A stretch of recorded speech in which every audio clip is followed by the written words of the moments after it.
বাংলাদেশে কি হাসিনার যুগ শেষ হতে চলেছে? এমন ইঙ্গিত দিয়েছেন সাবেক প্রধানমন্ত্রী শেখ হাসিনার ছেলে সজীব ওয়াজেদ জয়। আল জাজিরার সাক্ষাৎকারে তিনি বলেন, তার মা রাজনীতি থেকে অবসর নিতে চাইছেন এবং দেশে ফিরলেও সক্রিয় নেতৃত্বে থাকতে নাও পারেন। ২০২৪ সালের ছাত্র জনতার অভ্যুত্থানের পর শেখ হাসিনা ভারতে নির্বাসিত। মানবতা বিরোধী মামলায় মৃত্যুদণ্ড এবং অন্তর্বর্তী সরকারের সময়ে আওয়ামী লীগের কার্যক্রম নিষিদ্ধ থাকায় দলটি আসন্ন নির্বাচনে অংশ নিতে পারছে না। তবু জয় মনে করেন, আওয়ামী লীগের ভবিষ্যৎ শেষ হয়নি। তিনি বলেন, দলটি দেশের সবচেয়ে পুরনো এবং বড় রাজনৈতিক দল, যার 40 থেকে 50% ভোট ব্যাংক এখনও রয়েছে। শেখ হাসিনা থাকুক বা না থাকুক, দলটি টিকে থাকবে।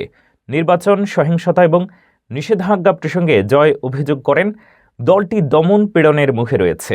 তিনি পুনরায় বলেন, আওয়ামী লীগ সহিংসতা চায় না।